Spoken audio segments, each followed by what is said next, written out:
যাক, এটা একটা চিত্র যে আজকে জুলাই জাদুঘর উদ্বোধন হয়েছে আনুষ্ঠানিকভাবে।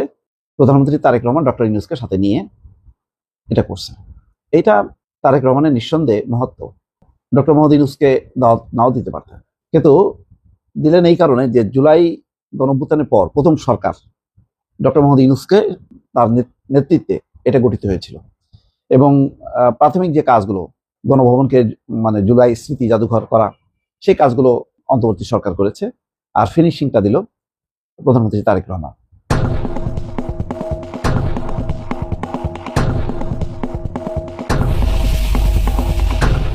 তো আজকে একটু অবাকই লাগলো যে এটা সরকার তার মতন করে এটা উদ্বোধন করতে পারতো না, ডক্টর মোহাম্মদ ইউনূসকে নাও ডাকতে পারতো, কিন্তু ডেকেছে। এটা তারেক রহমানের নিঃসন্দেহে একটা উদারতা, মহত্ব। এবং এই পর্যায়ে এখন সরকার পরিচালনার ক্ষেত্রে দেখা যাচ্ছে তারেক রহমান দলীয় গণ্ডি পার হয়ে যারা বিভিন্ন সময় গত 15 বছরের ভূমিকা রেখেছে স্বৈর শাসনের পতনে, সে বিএনপি করুক আর না করুক, সবাইকেই কিন্তু কাছে টানার চেষ্টা করেছে। এখন মানুষের সীমাবদ্ধতা আছে, হয়তো সবগুলো তিনি পারেননি, কিন্তু সবাইকেই তিনি পাশে রাখার চেষ্টা করেছে, কাউকেই হার্ট করেনি। এমনকি এই যে এনসিপি, জামাত যে সমস্ত বক্তব্যগুলো রাখছেন প্রতিনিয়ত, তাদেরকেও কিন্তু কটু কথা বলেননি। তিনি শুনছেন কিন্তু বলছেন না। আজকে এই দৃশ্য দেখে আবার কারো কারো মনে হতে পারে সামনে তো রাষ্ট্রপতি নির্বাচন, এমনি বাজারে আছে যে আমেরিকার পছন্দ ডক্টর মোহাম্মদ ইউনূস, তিনি রাষ্ট্রপতি হতে পারেন। এই আলোচনাটা এখন বেশ জোরালো হবে। অনেকে বলবে যে না, নিশ্চয়ই এরকম একটা হয়তো চিন্তা আছে। রাজনীতিতে সবই সম্ভব। আজকে শত্রু, কালকে সে মিত্র, আজকের মিত্র কালকে সে শত্রু। এখন ডক্টর মোহাম্মদ ইউনূসকে তো কখনো তারেক রহমান শত্রু হিসেবে গণ্য করেনি, কিন্তু এটা বিএনপির সবাই জানে, বা গণমাধ্যমের যে আলোচনাগুলি আসে তাতে আজকে এই যে একটা জটিলতা, গণভোট, জুলাই সনদ, এসব নিয়ে তৈরি হয়েছে কিন্তু অন্তর্বর্তী সরকারের সময়।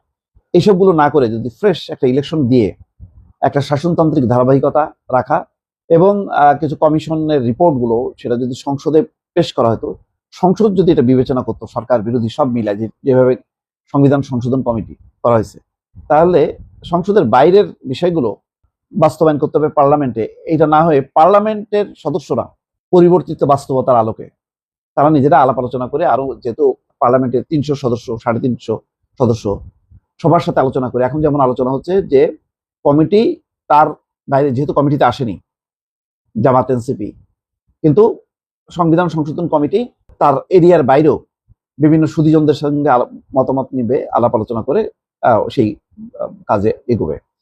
তো এটা এই সবগুলি কিন্তু একটা উদারনৈতিক সরকার যেভাবে অ্যাক্ট করে, তারেক রহমান কিন্তু সেভাবেই কাজ করছে। তো এই কারণেই ডক্টর মোহাম্মদ ইউনূস দেরিতে নির্বাচন করায় বিএনপি ক্ষতিগ্রস্ত হয়েছে, যথেষ্ট ক্ষতিগ্রস্ত হয়েছে, তার ইমেজ নষ্ট হয়েছে, তারেক রহমানের দেশে আসাটা বিলম্বিত হয়েছে। কিন্তু তারপরও বিএনপি ক্ষমতায় এসছে এবং ডক্টর মোহাম্মদ ইউনূসের উপর যদি তাদের ক্ষোভ রাগ থাকেও বিএনপি নেতা কর্মীদের, সেটাকে ভুলে গিয়ে জুলাই গণঅভ্যুত্থানে যেহেতু সবার পার্টিসিপেশন ছিল এবং জুলাই গণঅভ্যুত্থান পরবর্তী সরকারই হচ্ছে ডক্টর ইউনূস সরকার, সেই সরকারের যাই থাকুক না কেন মনে, কিন্তু যেহেতু এটা ইতিহাস, সেই ইতিহাসকে সাক্ষী রেখেছেন তারেক রহমান, সেই কারণে তাকে সাথে নিয়েছেন, সাথে নিয়ে জুলাই স্মৃতি জাদুঘর উদ্বোধন করেছেন।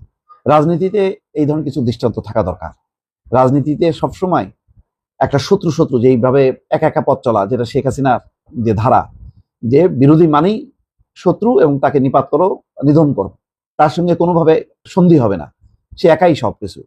তো তারেক রহমান আজকে একাই সবকিছু করতে পারতেন, কিন্তু পাশে ডক্টর মোহাম্মদ ইউনূসকে রাখলেন। এটা আমি যেটা বললাম একটু আগে, আবার কারো কারো মনের মধ্যে হয়তো উকি দিতে পারে, তাহলে কি আগামী দিনে রাষ্ট্রপতি হতে যাচ্ছেন? সেই পথেও কি যাবে? আমার যেটা ধারণা, ওই পথে যাবেন না। কারণ যেহেতু অনেক পোড় খেয়েছে বিএনপি, অতীতের অভিজ্ঞতা, তার আলোকে এমন একজন ব্যক্তিকে সরকার বা তারেক রহমান নির্ধারণ করবে, যিনি সরকারের প্রতি অনুগত থাকবে, সংবিধানের প্রতি অনুগত থাকবে, দলের প্রতি অনুগত থাকবে। সেই সব বিবেচনা করে আমার ধারণা আপাতত মির্জা ফখরুল ইসলাম আলমগীরের বাইরে যাওয়ার কথা না। তবে আবারও বলি, রাজনীতিতে শেষ বলে কোনো কথা নেই।